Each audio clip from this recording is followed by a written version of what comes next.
Assalamualaikum warahmatullahi wabarakatuh. Alhamdulillahi rabbil alamin wa bihi nasta'inu ala umurid dunya waddin. Asyhadu an la ilaha illallah wa asyhadu anna Muhammadan abduhu wa rasuluh. Allahumma salli ala sayyidina Muhammad wa ala alihi wa sahbihi ajma'in. Amma ba'd. Faqad qala Allah subhanahu wa ta'ala fi kitabil karim wa huwa asdaqul qailin. A'udzu billahi minasyaitonir rajim. Bismillahirrahmanirrahim. Ya ayyuhalladzina amanu dukhulu fis-silmi kaffatan wa la tattabi'u khutuwatis syaitan innahu lakum aduwwun mubin. Wahai orang-orang yang beriman, masuklah engkau ke dalam Islam secara sempurna dan janganlah engkau ikuti langkah-langkah setan, karena sesungguhnya setan itu musuh yang nyata bagi kalian. Wa qala idan bismillahirrahmanirrahim. Innallaha wa malaikatahu yusalluna 'alan nabi. Ya ayyuhalladzina amanu sallu 'alaihi wa sallimu taslima. Sesungguhnya Allah dan para malaikatnya bersalawat kepada Rasulullah Muhammad sallallahu alaihi wasallam, maka wahai orang-orang yang beriman, bersalawatlah kalian kepada Rasulullah dengan sebaik-baik salawat. Sebaik-baik salawat. Maka tafsiran ayat ini, tidaklah pantas bersalawat sambil makan kue, tidaklah etis bersalawat sambil merokok, tidaklah syahdu bersalawat sambil bersiul-siul. Tetapi Allah menganjurkan kepada kita, sallu alaihi wasallimu taslima. Bersalawat dengan sebaik-baik salawat. Itu perintah Allah. Semoga Allah merahmati kita semua dan menjadikan kita umat Rasulullah sallallahu alaihi wasallam yang bukan hanya sukses di dunia, tapi insya Allah selamat sampai di akhirat. Amin. Jumpa lagi dengan saya Dasat Latif dalam acara Dunia Akhirat. Yang inti dari perbicaraan ini adalah bagaimana kita menyimak, mendapatkan informasi dari tokoh yang kita undang, bagaimana mengelola dunia ini sehingga dunia yang kita kelola ini membuat kita sukses di akhirat. Berapa banyak orang hebat di dunia tapi sengsara di akhirat. Berapa banyak orang sengsara di dunia, kelihatan menderita di dunia, tapi selamat di akhirat. Tapi juga bukan itu yang terbaik. Yang terbaik yang kita inginkan seperti yang diajarkan oleh doa sapu jagat, fid dunya hasanah wa fil akhirati hasanah. Selamat di dunia dan selamat di akhirat.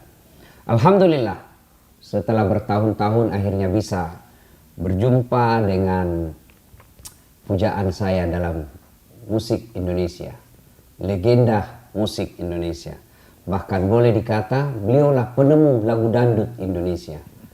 Tamu malam hari ini, tamu saya adalah Bapak Haji Rhoma Irama, yang lebih sering kita panggil dengan Bang Haji atau Bang Rhoma. Ya, legenda Hasanah lagu dangdut. Alhamdulillah, dengan izin Allah bisa ketemu di tempat ini. Bang Haji, Assalamualaikum warahmatullahi wabarakatuh. Waalaikumsalam warahmatullahi wabarakatuh. Alhamdulillah, sehat walafiat? Alhamdulillah sehat walafiat. Alhamdulillah. Pertama sekali kita ingin tahu, Bang Haji, bagaimana proses jadinya atau munculnya lagu dangdut di Indonesia? Dulu yang sekarang disebut lagu dangdut itu adalah orkes Melayu. Lagu Melayu. Dulu namanya orkes Melayu, lagunya disebut lagu Melayu, bukan lagu dangdut. Oke. Ya.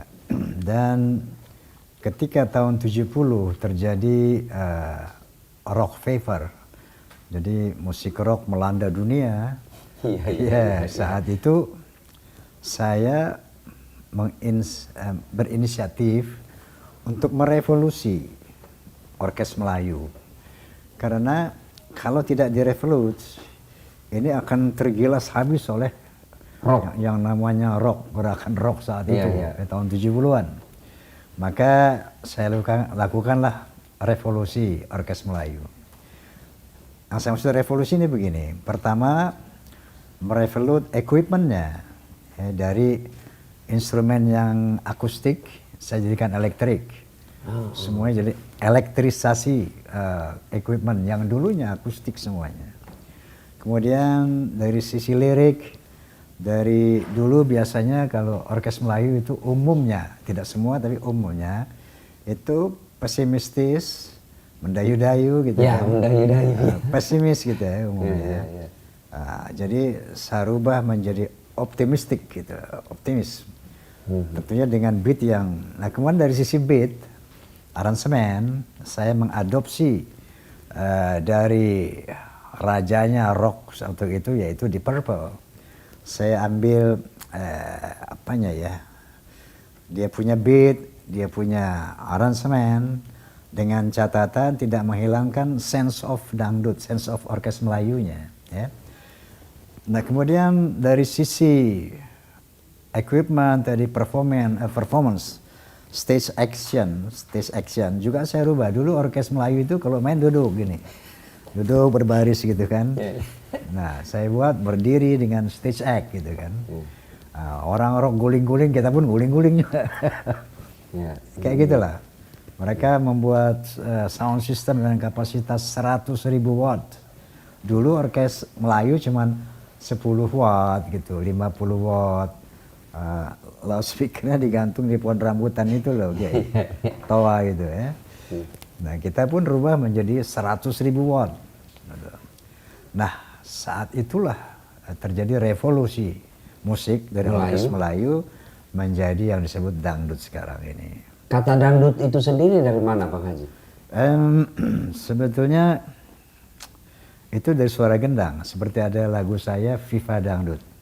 Dangdut suara gendang, ditabu berulang-ulang. Dangdut suara gendang, sekarang ramai menjadi sebutan. Ini musik Melayu, berasal dari Delhi, lalu kena pengaruh dari Barat dan Hindi. Kira-kira gitu. Jadi cikal bakal orkes Melayu itu dari Delhi. Delhi Serdang. Delhi Sumatera itu ya. Iya. Karena dulu ya orkes Melayu dari sana, orkes Melayu asli itu. Kemudian kena influence dari Arab, dari India ya. Nah, itulah yang saya revolusi, kemudian saya campur dengan unsur-unsur dari barat dan sebagainya. Jadilah sekarang yang disebut dangdut. Dulu orkes Melayu. Kira-kira itu historis kronologis tentang dangdut ya. Terus Bang Haji, saya ini kalau ceramah sering ngutip-ngutip lagu-lagunya Bang Haji. Ya. Seperti begadang. Begadang jangan begadang. Betul. Kalau tiada artinya. Banyak sekali lagu-lagu Bang Haji saya ceramah di depan anak remaja, darah muda, darahnya pada remaja yang selalu merasa gagah, gak pernah mau mengalah. Wah, banyak sekali. Nah, ketika saya share di medsos, wah banyak yang bully saya. Gitu. Ini pedangdut atau ulama? Gitu. Ya kan? Banyaklah yang mengatakan musik itu haram. Nah, bagaimana pandangan Bang Haji tentang musik itu haram? Jadi di dalam usul fikih, kaidah usul fikih. Ada dikatakan al-aslu fil muamalati al-ibahah illa ayadul dalilun ala tahrimiha. Hukum asli dari muamalah adalah ibahah, boleh. Kecuali ada hal-hal yang mengarah kepada keharamannya. Apa itu muamalah? Tentunya di luar ibadah. Muamalah misalnya main bola, main catur, main musik, itu muamalah. Al-aslu fil mu'amalati al-ibahah. Jadi asli dari hukum muamalah itu boleh. Ya. Kecuali ada hal-hal yang mengharamkannya. Ya. Misalnya contoh. Sudah ada dalil yang jelas mengharamkan. Dalil misalnya main bola, kemudian pakai taruhan, jadi haram. Ya. Main catur, waktu sholat lewat, haram. Begitu main musik. Membuat orang lupa kepada Allah, lupa kepada sholat dan sebagainya. Erotisme, kemudian lirik-lirik yang merusak, karena the power of music itu can change character human beings. Musik itu bisa merubah karakter seseorang, bisa menjadi baik, bisa menjadi buruk. Nah, mohon maaf Kiai, saya pernah membuat satu paper di Amerika waktu itu. Saya diundang ke sana dalam rangka International Conference on Islam and Popular Culture in Indonesia and Malaysia. Nah, di situ ada kurang lebih 9 negara. Semua buat paper. Paper saya berjudul Music is a Medium for Information, Communication, Education, Unity, even dakwah.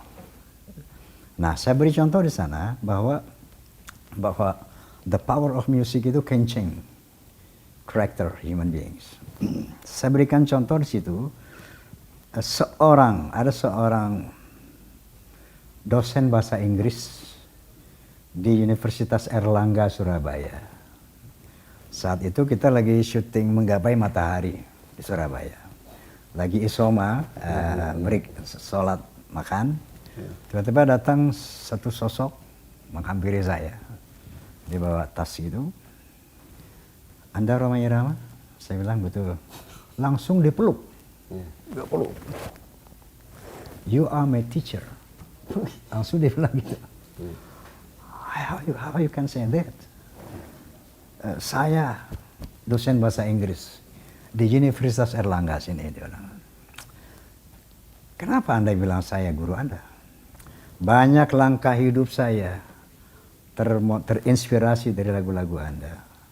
Bahkan banyak problem-problem saya, solusinya ada di lagu Anda. You are my teacher. Jadi dari sana saya katakan kepada teman-teman dosen, kamu harus dengar soneta. Nah, ini saya muat di paper saya tadi, bahwa sejauh mana efektivitas musik di dalam dakwah gitu. Dan banyak lagi testimoni-testimoni ya, bahwa orang berhenti durhaka kepada ibunya setelah mendengar keramat, berhenti berjudi setelah mendengar lagu judi. Banyak sekali memberikan testimoni seperti itu. Ya. Nah, saya melihat bahwa ternyata musik ini it's depend on the musician, sama seperti the man behind the gun. Ya, senjata ini mau dibuat apa? Kemana, ya. Pisau ini mau dibuat apa gitu kan. Nah, jadi seperti itulah. Bahwa kalau kita lihat Al-Quran, surat Asy-Syu'ara, kalau nggak salah ayat berapa, hal unabbi'ukum ala man tanazzalu syayatin, tanazzalu ala kulli affakin athim, aktsaruhum kadhibun, kira-kira begitu. Wa syu'ara'u yattabi'uhumul ghawun. Alam tara annahum fi kulli wadiyyin yahimun wa annahum yaquluna ma la yaf'alun. Ila alladziina amanu wa 'amilus shalihat wa dzakarallaha katsira. Jadi kesimpulannya dalam surat Asy-Syu'ara itu, maukah aku beritahu kamu ya Muhammad kepada siapa syaitan itu turun? Dia turun kepada orang-orang pembuat dosa dan pendusta, kira-kira begitu. Wa syu'ara'u yattabi'uhumul ghawun. Syu'ara, para penyair itu, yattabi'uhumul ghawun, dia diikuti oleh orang-orang yang sesat. Alam tara annahum fi kulli wadiyyin yahimun. Tidakkah kamu melihat mereka berjalan turun di lembah-lembah? Wa annahum yaquluna ma la yaf'alun. Mereka mengatakan sesuatu yang tidak mereka katakan, mereka lakukan. Ilal ladzina amanu wa 'amilus shalihat wa dzakarallaha katsira. Kecuali para penyair yang beriman, yang beramal saleh dan banyak mengingat Allah Subhanahu wa taala. Jadi kira-kira begitu pengetahuan soal musik ini. Ya. Saya kalau orang ketemu yang mengatakan musik itu haram, saya kasih aja lagunya Bang Rhoma. Apa yang haram? Misal lagunya katakan Tuhan itu satu. Nah, apa yang haram? Itu Qul huwallahu ahad. Apalagi mengapa mengapa minuman itu haram? Karena merusak kepikiran. Mengapa mengapa berzina juga haram? Karena itu cara binatang.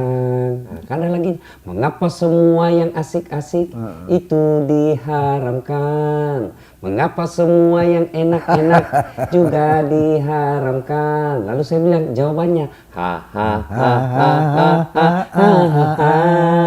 itulah perangkap setan, umpannya ialah bermacam-macam kesenangan. Apa yang salah? Ini dakwah, cuma dalam bentuk seni. Dalam bentuk seni. Nah, yang salah itu kalau lagu-lagunya sudah mengandung syahwat. Seperti pulang-pulangku berbadan dua. Nah, itu sudah, kan masa pulang langsung hamil? Nah, ini sudah jelas ini lagu-lagu seperti inilah yang dilarang. Kalau lagu-lagu dakwah, lagunya Bang Roma luar biasa. Allahumma shalli wa sallim alaihi. Kemudian Bang Roma, saya mau butuh amalan. Secara jujur saya harus katakan, Bang Roma ini saya pelajari hidup Bang Haji, ini ditempa dengan luar biasa, selalu mau dijatuhkan. Zaman Pak Harto, Bang Haji dicekal, dipersulit, manggung dilarang, difitnah kiri kanan, isu segala macam apa, hoax, macam-macam. Tapi alhamdulillah tetap eksis sampai sekarang. Itu satu hal. Di hal lain, saya banyak ketemu dengan selebriti, dalam arti selebriti di bidang entertain. Ketika jamaah sudah kumpul, fans-fansnya ini sudah, penggemarnya sudah kumpul, mereka diserobot aja, tidak ada tata krama, ditarik lah dan sebagainya. Tapi saya lihat Bang Haji, ketika jamaah, peminat lagunya Bang Haji kumpul, kerumun, tidak ada yang berani nyelonong-nyelonong. Bang Haji saya lihat punya marwah tersendiri, sehingga orang merasa sungkan untuk langsung aja nyelonong gitu. Saya butuh dan penonton butuh kira-kira amalan apa yang Bang Haji lakukan ini sehingga sampai sekarang masih tetap eksis. Allahumma sholli ala Muhammad. Baik Kiai, saya sering ditanya begini sama orang, Bang Haji amalannya apa sehingga Bang Haji bla bla bla bla bla. Saya balik bertanya, adakah amalannya lebih hebat dari sholat? Orang banyak bangga dengan benda-benda. Saya ambil ini dari puncak gunung ini, saya ambil dari gunung Mount Everest sekalipun. Dia bangga itu. Tapi saya katakan, sholat itu ngambilnya saja di Sidratul Muntaha. Proses pengambilannya saja melalui langit yang ketujuh. Nah kemudian, Masya Allah, dari proses pengambilan itu udah sangat-sangat luar biasa. Artinya, sholat itu adalah betul-betul sendi beragama dan sendi kebahagiaan manusia di situ adanya. Allah Subhanahu wa taala berfirman, banyak sekali tentang sholat ini. Aqimis sholata liduluqis syamsi ila ghasaqil lail wa Qur'an al-fajri inna Qur'an al-fajri kana mashhuda. Tegakkanlah sholat mulai dari gelincir matahari sampai gelap malam dan sholat subuh gitu. Inna sholata tanha 'anil fahsya'i wal munkar. Wa sholat itu mencegah dari kekejian dan kemungkaran. Qad aflahal mu'minuna alladziina hum fi sholatihim khashi'un. Beruntung orang yang sholat yang di dalam sholatnya khusyuk. Nah, saya dari dulu, mohon maaf Kiai, yang saya perdalam itu sholat. Saya harus mengerti artinya. Setelah mengerti artinya, saya harus paham hakikat daripada bahasa-bahasa sholat itu. Seperti contoh, ketika kita membaca Al-Fatihah, Masya Allah, Bismillahirrahmanirrahim. Alhamdulillahirabbil alamin arrahmanir rahim maliki yaumiddin iyyaka na'budu wa iyyaka nasta'in ihdinas siratal mustaqim siratal ladzina an'amta 'alaihim ghairil maghdubi 'alaihim waladdallin. Dengan nama Allah yang Maha Penyayang lagi Penyayang. Alhamdulillahirabbil alamin. Ketika kita baca itu, ngerti artinya bahwa Allah pemelihara alam, terbayang oleh kita. Ar-Rahmanir Rahim. Rahman Rahimnya Allah, hakikatnya kita rasakan. Kita tanam biji duren satu, kita tanam biji rambutan satu, tumbuhnya jutaan. Jutaan buah, bahkan miliaran sepanjang tahun. Tanpa bayar. Malik Yaumiddin, raja di hari kiamat. Kita sama presiden saja, sama raja-raja saja tunduknya luar biasa. Lihat kekuasaan Ustaznya. Malik Yaumiddin, raja di raja. Raja di raja. Baru kita nyatakan iyyaka directly. Bukan wa iyyahu kepadanya, tidak, iyyaka kepadamu. Na'budu, aku menyembah. Wa iyyaka, dan padamu nasta'in, aku memohon. Apa itu? Ihdinas siratal mustaqim, jalan yang lurus. Siratal ladzina an'amta 'alaihim, jalan yang kuberi nikmat atas mereka, jalan para kiai, jalan para saleh, jalan para saleh, jalan orang-orang yang selamat, yang dapat mendapat nikmat karena kebaikan-kebaikannya. Ghairil maghdubi 'alaihim waladdallin, bukan jalan yang engkau murkai atas mereka. Bukan jalan para koruptor, para penzina, para pencuri, ini Masya Allah. Kalau kita resapi, kita renungkan, kita menghadapi kehidupan setelah sholat subuh beraktivitas, besar dada kita karena kita telah memohon kepada Allah perlindungannya begitu dahsyat. Belum lagi kita duduk iftirash. Rabbi ghafirli warhamni wajaburni warfa'ni warzuqni wahdini wa'afini wa'fu'ani. Ini seluruh kebutuhan kita ada di sana. Ada di situ. 8 permintaan. Masya Allah. Kalau kita nyatakan dengan sungguh-sungguh, ya Allah ampuni aku, kasihani aku, tutupi kelemahanku, angkat derajatku, muliakan aku, berikan aku rezeki, bimbing aku dalam kehidupan ini, sehatkan aku. Sudah pernah. Masya Allah, kalau itu betul-betul kita resapi, hayati, saya rasa sholat itu suatu azimah yang luar biasa.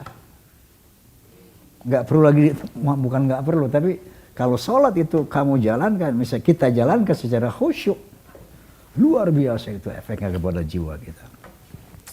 Nah situlah la khaufun alaihim wa la hum yahzanun. Seperti tadi dibully di sana. Kalau kita betul-betul merasa bersandar kepada Allah, saya rasa takut dan sedih itu nggak ada. Oke, Kira-kira sebelum kita lanjut lagi, kita break sejenak, kita lanjutkan setelah yang satu ini. Saudaraku, sangat jelas, semua manusia pasti punya masalah. Bang Roma punya masalah, saya Das Atlati punya masalah, Presiden, lebih masalah lagi. Jangankan kita manusia biasa yang hidup di akhir zaman penuh tantangan ini, para nabi dan rasul pun punya masalah. Rasulullah Sallallahu Alaihi Wasallam, manusia paling mulia yang dari bibirnya tidak pernah keluar makian. Ya, Ibnu Taimiyah mengatakan Rasulullah pernah berbicara kasar, dalam arti kasar ya. Mohon maaf kalau saya pakai kata kasar ya, menyumpahi orang. Apa sumpahnya? Beliau hanya mengatakan semoga jidatnya terkena lumpur. Itulah kalimat yang paling keras yang pernah keluar dari bibir Rasulullah. Apa tidak punya masalah? Belum lahir, beliau sudah yatim. Baru 3 hari diambil ibu susunya. 4 tahun bersama ibu susu. Kembali ke ibunya Siti Aminah. Usia 6 tahun wafat. Arti 2 tahun aja bersama ibu. Diambil oleh kakeknya, 2 tahun wafat pula kakeknya. Diambil oleh pamannya, mulai berdagang, ikut perang usia 12 tahun. Bukan perang agama, tapi perang waktu itu pembeda suku. Setelah diangkat menjadi Nabi dan Rasul, selesai masalah, makin masalah. Bukan dibully, tapi apa? Diperangi, dihina, bahkan diusir dari kampung halamannya. Siapa yang mengusirnya? Bukan orang lain, pamannya sendiri, Abu Lahab dan teman-teman. Di Madinah, selesai masalah, makin masalah. Dalam rumah tangga, beliau pernah difitnah Aisyah selingkuh. Ini Nabi, apalagi kita yang penuh dosa, pasti punya masalah. Alhamdulillah, Allah tidak menjelaskan Das Ad, kalau ada masalahmu, kau jadi anggota DPR dulu. Ada masalahmu kau jadi wali kota dulu. Ada masalahmu kau jadi menteri dulu. Tidak. Allah cuma minta dua. Saat jika ada masalahmu, ista'inu bis sabri was salah. Ya. Nah ini biasa kalau ada begini setan berusaha menggagalkan perhatian kita. Nah itu bagian dari setan kasih jatuh itu tadi supaya kita tidak fokus dengar dakwah. Allah tidak memerintahkan kita untuk kaya dulu. Allah cuma minta dua hal. Ista'inu bis sabri was salah. Sabar, perbaiki sholatmu. Dan ayat ini secara pribadi telah dibuktikan oleh Bang Haji Roma Irama. Tidak banyak cerita, minta amalan Bang Haji, amalan sholat, dan yang menggugah saya. Orang kesana kemari cari amalan, dapat keris dapat. Ini amalan sholat ini diambilnya di puncaknya ketinggian dunia. Aras, subhanallah, melewati 7 tingkatan lagi, subhanallah. Nah, kemudian yang jadi masalah Bang Haji, ada orang bilang begini, katanya sholat itu mencegah perbuatan keji dan mungkar. Tapi kenapa? Dia sholat tapi dia juga yang berbuat maksiat. Kan banyak itu koruptor rajin sholat. Tapi rasa-rasanya sholat pencitraan. Gimana Bang Haji? Qala ta'ala fa wailul lil musallin alladzina hum fi sholat an salatihim alladzina hum yura'un. Ya. Allah sendiri mengatakan celaka orang yang sholat. Celaka orang yang sholat. Kalau dalam sholatnya sahun itu lalai, tidak concentrate. Riaun, cuman ingin dipuji manusia saja, tendensius kayak gitu. Jelas celaka. Kenapa? Orang yang sholat tidak khusyuk, artinya tidak lillahi ta'ala, dia pasti bisa melakukan kemaksiatan, kemungkaran. Disitulah celakanya. Wailul lil musallin, celaka orang yang sholat yang tidak khusyuk, yang tidak betul-betul menyembah Allah secara sungguh-sungguh. Yang cuma formalitas atau cuma ria'un nas, ingin dipuji manusia. Memang secara logika celaka. Kata Kiai tadi, ada orang sholat tapi korupsi juga. Ada orang sholat tapi maksiat juga. Karena sholat itu buat dia bukan sesuatu yang astagfirullahalazim, bukan sebuah pertemuan dengan Tuhannya, dengan Robnya. Bukan sebuah permohonan dia dengan Tuhannya, tapi formalitas saja. Jadikan sesuatu yang ya formalitas saja, yang penting kau ada sholat, kau sholat. Itulah yang Allah katakan celaka orang yang sholat seperti ini. Pasti celaka. Celakanya kenapa? Dia bisa melakukan kemaksiatan walaupun dia sholat. Tapi sebaliknya, qad aflahal mu'minun alladzina hum fi shalatihim khashi'un. Tapi kalau kamu khusyuk, beruntung. Kenapa beruntung? Itu sholat kan komunikasi dua arah, Kiai. Jadi kalau kita bilang Rabbi ghafirli, baik aku ampuni kamu, warhamni, aku kasihani kamu. Langsung Allah jawab, tak. Berikan aku rezeki, aku kasih. Tapi likulli syai'in sababa. Melalui proses kausalita, enggak warzuqni peluk 10 juta kan enggak gitu. Tapi harus likulli syai'in sababa. Nah, kalau sholat kita seperti ini, maka Allah katakan, qad aflah, beruntung. Beruntungnya kenapa? As-salatu du'a, ad-du'a silahul mu'min. Sholat itu doa, artinya permohonan. Kalau kita khusyuk, dijawab. Dan doa itu adalah senjatanya orang Senjata orang mukmin. Jadi, ud'uni astajib lakum, innallaha la yukhlifu al-mi'ad. Itu sadaqallahul azim. Jadi Bang Haji, profesi Bang Haji ini paling sering bersentuhan dengan waktu-waktu sholat. Betul. Misal konser atau syuting ambil gambar. Zaman dulu tahun 70, 80, 90-an. Gimana mensiasati atau mendesain waktu agar konsernya itu, karena Bang Haji kalau konser setengah jam itu enggak puas, kita bisa melempar penonton. Ya, enggak cukup waktu. Nah, kalau misalnya sudah masuk waktu sholat bertepatan dengan konser, saya kira Bang Haji bisa tinggalkan acara atau menjamak. Tapi bagaimana dengan penonton? Baik, saya bisa mundur ke belakang ya untuk menjelaskan ini. Tadi saya cerita soal revolusi musik. Ya. Dari orkes Melayu saya revolut menjadi dangdut. pada saat itu juga tahun 70 saya melakukan revolusi musik. Tahun 73 jelasnya 13 Oktober tahun 1973 saya melakukan revolusi iman. Jadi saat itu, jadi begini Kiai, ini kalau nggak diceritakan secara detail dan jadi bias. Ya. Dulu saya itu waktu main musik, main film ada keresahan di dalam hati saya. Karena saat itu kenapa sih seniman tuh tarikus sholat, meninggalkan sholat, ya. Waktu-waktu sholat lewat gitu. Terus kenapa sih harus drunk, harus mabuk? Umumnya dulu tuh seniman tuh mabuk. Ya. Mungkin Allah alam kalau sekarang ya. Mungkin sekarang beralih ke narkoba atau apa saya nggak ngerti. Tapi dulu identik banget. Kenapa harus mabuk-mabukan? Terus kenapa harus pergaulan bebas gitu? Ini yang meresahkan saya. Akhirnya saya berdoa kepada Allah tiap sholat saya, ya Allah seandainya bakat musik ini hanya memperlebar jalanku ke neraka, tolong hentikan ini. Tolong cabut passion yang kau berikan ini. Tapi saya ini bisa membawa kepada keridhaanmu, bimbing aku ya Allah. Itu doa saya. Nah jadi dari keresahan-keresahan itu, tahun 70 saya dirikan Sonata Group dan revolusi musik, dan 13 Oktober 73 saya revolusi iman istilahnya. Maka saya deklarasikanlah Sonata the voice of Muslim saat itu. Itu serangan bukan main. Bagaimana mungkin musik mau digabung-gabung dengan Islam? Sonata the voice of Muslim. Saat itu kita ikrar semuanya. Ini passion kita dari Allah. Bahwa mulai saat ini kita tidak boleh lagi meninggalkan sholat. Kita tidak boleh lagi bla bla bla bla bla. Yang setuju jabat tangan saya. 1, 2, 3, 4, 7, 8 orang waktu itu. Al-Fatihah. Itu 13 Oktober 73. Sejak saat itu, setiap sholat harus berjamaah.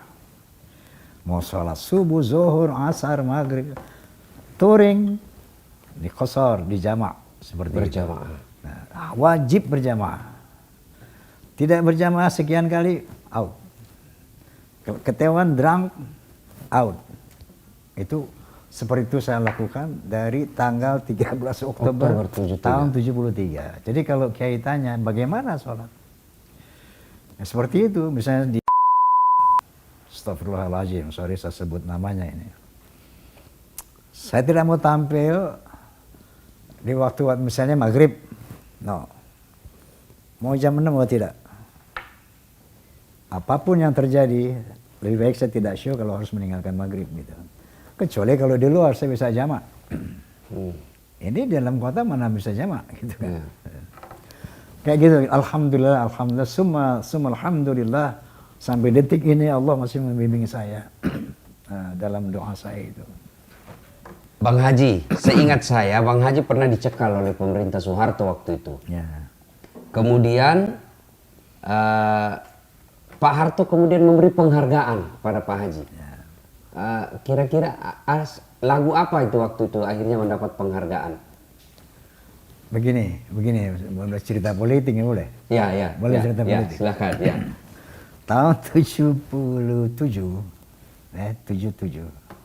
saya itu membackup P3.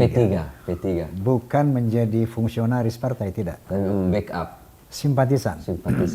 Waktu itu ada 3 partai. Ya, PDI, Golkar. P3, PDI, Golkar. Ya. Kenapa saya membackup P3? Karena P3 lah satu-satunya yang berazas Islam. Asas Islam. Saya merasa punya kewajiban akidah untuk membela Islam. Di P3 lah saya. Begitu tahun berapa itu, tahun 87, diganti semua azas tunggal. Tidak aja azas tunggal ya.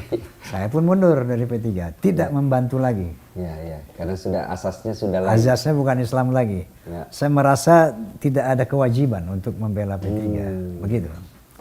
Nah, kemudian saya netral selama 2 periode kampanye. Kalau nggak salah tahun 82 saya masih di PT. 87, 92 saya absen tidak mendukung siapapun. Tapi setelah itu 92, 97, nah saya dukung Golkar, Pak Harto, atas permintaan saya sendiri. Kenapa? Saat itu Pak Harto di akhir pemerintahannya melakukan Islamisasi besar-besaran. Beliau mendirikan Yayasan Islam Pancasila, membangun 999 masjid. Ya. Kemudian hari-hari besar Islam dibesarkan, semua luar biasa melakukan, sampai ada istilah Pak Harto ijo royo-royo gitu. Yeah. Saya punya keterpanggilan. Jadi buat saya partai ini just instrumen saja, bukan tujuan. Tujuan saya li'alai kalimatillah li'ajil Islam wal muslimin itu. Nah, jadi yang Anda bilang Pak Harto menghargai saya, memberi penghargaan, sebetulnya begini. Nah, jadi waktu 97 itu saya mendukung Pak Harto tanpa diminta. Dari tahun 77, 82 diminta pun saya nggak mau. Dikasih apapun saya nggak mau. Tapi di akhir pemerintahan beliau, saya mau bantu Bapak. Seperti itu. Karena sama motifnya. Li'alai kalimatillah, li'ajil Islam wal muslimin. Nah, Pak Harto almarhum Allah yarham pernah minta saya dialuh 4 mata. Nah, inilah yang nggak bisa saya kemukakan di sini. Mungkin itu penghargaan apa? Yang pasti Bang Haji ini Raja Dangdut is rakyat. Saya mau tahu rakyat bagaimana dari Pak Haji. Kira-kira begitu waktu itu. Dan Bang Haji juga satu, ya katakanlah muballigh. Saya mau tentang kondisi saya dari Bang Haji seperti itu. Kira-kira seperti itu. Ya, seingat saya juga Bang Haji dapat penghargaan dari pemerintah karena ada lagu 135 juta penduduk Indonesia. Kalau penghargaan resmi dari presiden, apa itu bintang apa? Lens apa? Kencana. Bintang kencana kebudayaan itu dari Pak SBY. Oh, SBY. SBY. Yang lagu 135 juta kan zaman Pak Harto. Ya. Ya, Pak Harto.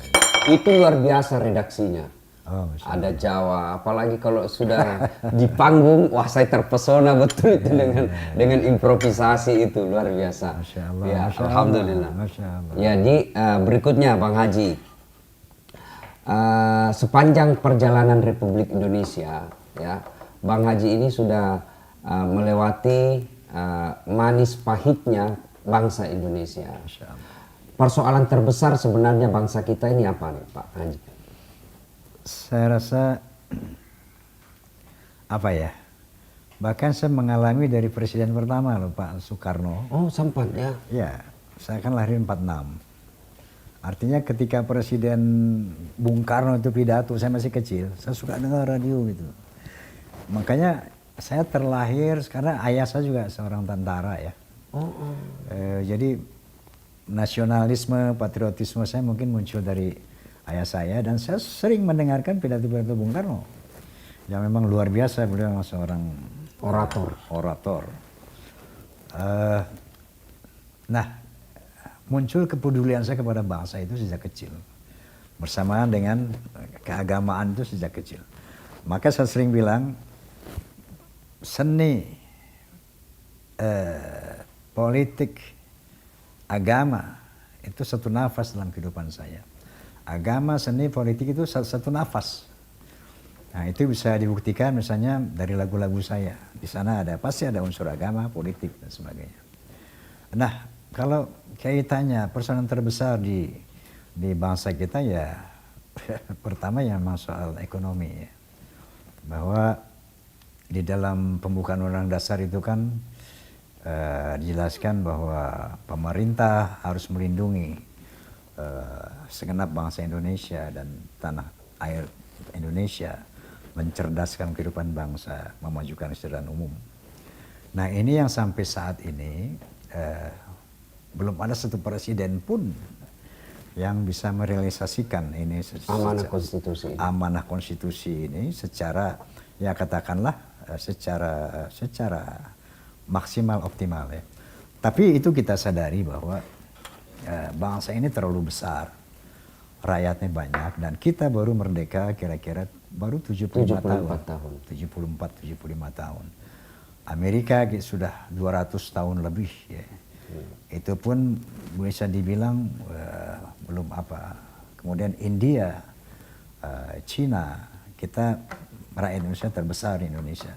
Terus terang memang ada sesuatu yang tidak mudah untuk mencapai adil, makmur, aman, sentosa sebagai negara yang ideal. Ya. Tidak mudah, tetapi kita bangga sekali punya dasar negara Pancasila. Itu siapapun bisa mengatakan itu adalah hadiah umat Islam. 5 pillars ini. Ketuhanan yang Maha Esa, kemanusiaan yang adil dan beradab, persatuan Indonesia, kerakyatan dipimpin oleh hikmah persahabatan, perwakilan, keadilan sosial bagi seluruh rakyat Indonesia. Ini kalau ini diimplementasikan, diamalkan, core-nya ketuhanan yang Maha Esa, seluruh umat beragama laksanakan ini. Kalau dulu Piagam Jakarta kan sila pertama ketuhanan dengan menjalankan syariat Islam. Ya. Oke, diganti ketuhanan yang Maha Esa. Kalau kita semua beragama melaksanakan apa perintah agamanya, pasti kemanusiaan yang adil dan beradab itu akan terwujud. Pasti persatuan Indonesia akan terwujud. Pasti keadilan sosial akan terwujud. Karena pesan-pesan itu adalah tergantung kamu mengamalkan ketuhanan apa tidak. Nah ini yang sampai sekarang belum ada satu pemimpin yang mampu mengimplementasikan Pancasila ini sebenar-benarnya gitu lah. Jadi nggak usah jadi negara Islam, kalau kita mengamalkan Pancasila aja sudah. Masya Allah. Ya. Seluruh umat beragama laksanakan perintah agamanya masing-masing. Ini semuanya jalan ini. Dari kemanusiaan sampai keadilan sosial, semuanya akan jalan. Nah itu kalau kaitannya masalah yang besar di bangsa ini apa?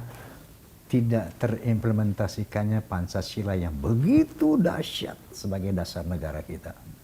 Jadi Pancasila hanya di medsos, saya Pancasila, saya Pancasila. Sampai saat ini mohon maaf masih sebagai slogan dan hafalan. Kita belum punya satu sosok pemimpin yang betul-betul Pancasila sejati. Diamalkan ini semuanya gitu loh.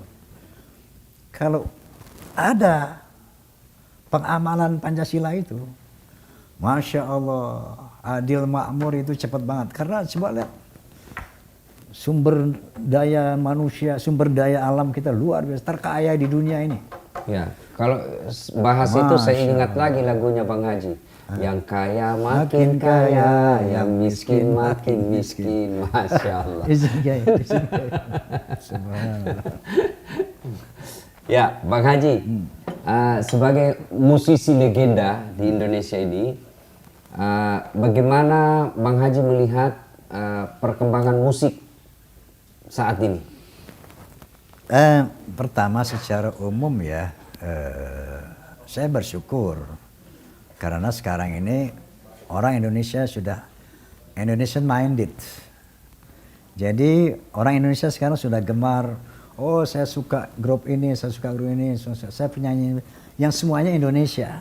Entah itu popnya, entah itu dangdutnya, entah itu campur sarinya, semua sudah Indonesia minded. Dulu waktu zaman saya muda, semua Western minded. Elvis, dengan rock and rollnya, Rolling Stone, kayak gitu. Lagu kita kurang lihat, tapi sekarang secara umum seperti itu. Nah, cuma saja ke depannya, langkah ke depan, saya nggak akan mengatakan dakwah lewat musik, tidak. Paling tidak bermusiklah untuk menghibur, bukan merusak. Minimal itu. Karena menghibur aja dulu. Paling banyak, paling tidak menghibur, jangan merusak gitu loh. Karena daya rusak musik itu luar biasa. Dia bisa menghancurkan keimanan, menghancurkan akhlak, menghancurkan persatuan, bisa banget. Dan sebaliknya dia bisa menghibur. Sementara musik, jangan lupa loh, dia itu health management nomor 1. Terus di samping dzikrullah, ala bidzikrillahi tatma'innul qulub. Tapi mendengar musik, bermusik itu menurut yang saya baca dari health persyaratan sehat itu ternyata mendengar musik. Saya beri contoh. Baru-baru ini ada satu testimoni dari seorang mahasiswa yang kena penyakit kanker stadium 3. Suatu saya lagi mentas di Bandung, saya kedatangan seorang mahasiswi, bawa kado. Bang Haji, ini hadiah untuk Anda. Saya bilang, Anda siapa? Saya mahasiswi universitas apa, semester sekian. Ini hadiah, saya berterima kasih sama Anda. Kenapa? Saya punya kanker stadium 3 dinyatakan sembuh sama dokter karena saya sering mendengar lagu Bang Haji. Wallahi, ya. Ini hadiah buat Anda. Loh, seperti itu, iya. Lalu ketika acara Roma Irama Inspiration, dia dihadirkan membuat testimoni. Saya sembuh di televisi. Nah, ternyata lagu yang saya katakan tadi dalam health management itu nomor 1 loh, bisa membuat orang sehat. Itu terbukti misalnya dari orang itu misalnya kan. Saya tanya kepada dokter, apakah mungkin dok lagu bisa menyembuhkan orang? Oh bisa Bang Haji. Karena penyakit itu timbul terutama dari psikosomatik namanya. Kalau jiwa kita resah, banyak stres segala macam, itu macam-macam penyakit subur. Tapi sebaliknya kalau jiwa kita tenang, terhibur, itu satu obat sehat yang luar biasa. Dan sangat mungkin anak itu, dibilang mahasiswa itu, yang kena cancer itu betul. Saya bertanya kepada seorang dokter, namanya Dokter Sibro. Nah jadi luar biasa manfaat musik ini. Kalau digunakan untuk hal-hal yang positif, minimal menghibur, tidak merusak seperti itu. Kita bangga bahwa Indonesia sekarang sudah Indonesian music minded, tidak lagi Western music minded. Nah, coba sekarang ditingkatkan menjadi minimal musik yang menghibur, yang melegakan orang, yang sehingga kita jadi sehat. Gitu. Saya pun dalam berdakwah, saya selalu prinsip menghibur. Karena prinsip saya dakwah, dalam sejam saya ceramah tidak mungkin 60 menit cuma serius. Mungkin 40 menit buat orang ketawa, 20 menit serius, 10 menit ya dia paham dan dilaksanakan sudah lebih dari cukup. Masya Allah. Maka dalam dakwah saya itu, saya bilang sama jamaah, kalau kalian mencari dakwah-dakwah yang menghasut, menghina, memaki, kau tidak akan dapat di channel saya. Tapi kalau dakwah-dakwah cerita poligami, ya silahkan cari di channel saya. Itu senang nih bapak-bapak kalau kita cerita poligami. Bang Haji, kemudian semua profesi pasti pernah mengalami tantangan. Pasti. Saya banyak tantangan dalam dakwah. Saya pernah ditinggal di tengah hutan. Saya pergi ceramah, sopirnya sungguh tinggal kencing di tengah hutan. Saya turun, dia turun sopir sebelah kanan, saya turun sebelah kiri. Kemudian sopir pergi, dia tidak melihat saya, dia kira saya sudah ada di atas mobil. Jam 1 dini hari. Masya Allah. Jam 6.15 baru dia sadar, tidak ada penumpang di belakang. Kehujanan saya. Masya Ya, Allah. Masya Allah. Pernah juga di Kalimantan, daerah Sumatera. Ya, berapa jam ke lokasi acara? Dari Bandara Jambi ke pelabuhan paling lama naik mobil 1 jam. Dari pelabuhan ke tempat acara paling lama 2 jam pakai speedboat. Dekat sama daerah Kalimantan. Ternyata sampai bukan speedboat, perahu ketinting. Tok. Saya sudah mulai jengkel itu. Ini nipu saya lagi nih. Begitu sudah 3 jam belum sampai. 4 jam belum sampai. Saya bilang, Pak Haji, Bapak bilang tidak sampai 2 jam. Ini sudah hampir 4 jam belum sampai. Dia bilang sebenarnya ini Ustadz 9 jam. Wah, kenapa Bapak bilang cuma 2 jam? Dia bilang kalau saya bilang 9 jam pasti Pak Ustadz tidak mau datang ke sini. Nah, itu banyak sekali tantangan dalam dakwah. Sebagai musisi khas dangdut, kira-kira punya pengalaman yang unik yang bisa diceritakan ke kita ini. Oh, luar biasa, Kiai. Ya. Dulu kan ada istilah perang dangdut sama rock. Perang. Perang ya. Bukan hanya perang opini, tapi perang fisik. Oh, sampai perang fisik. Perang fisik itu bagaimana? Saya buat filmnya itu, Menggapai Matahari ada. Jadi kalau pemain rock main, band rock main, itu lemparnya batu sama dangduters. Dangdut main, hujan batu. Pernah saya main di Bandung, nah jadi istilahnya nih, dulu pernah ada konflik pertama dari salah satu band rock yang mengatakan dangdut itu bilang gitu. Nah, saya jawab kan. Sejak itulah sampai fisik ya. Jadi saya mengalami banyak hal yang paling tragis. Saya pentas di Bandung di sarangnya rock ini yang rock ini ya. Saya nggak sebut namanya Deron. Itu hujan batu orang puluhan ribu. Itu saya ingat betul, itu pentas, ada kolam di depannya, ada besi. Itu besi itu kayak mie, saking banyaknya orang. Itu waktu hujan batu itu nggak ada orang berani naik, polisi nggak berani naik. Akhirnya saya pasang badan. Bismillahirrahmanirrahim, Allahu Akbar. Saya gitu kan. La ilaha illallah, la ilaha. Berhenti sendiri. Itu udah penuh batu, itu nggak parah gitu. Sudah selesai, diam aja. Bisa kami mulai? Besok. Gitu. Itu saya filmkan itu. Itu kisah nyata itu, kisah nyata. Yang menggapai matahari. Ya kalau nggak salah menggapai matahari ya. Masya Allah. Ya terus Bang Haji,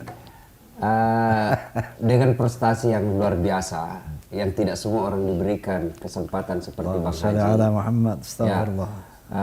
Kira-kira apa cita-cita Bang Haji yang belum kecapai sampai sekarang ini? Apa ya, Masya Allah, terlalu banyak Allah memberikan nikmat kepada saya. Wa in ta'udu ni'matallahi la tuhsuha. Ya saya ingin sekarang ini ingin apa yang di sisa usaha ini bisa melakukan amal jariah.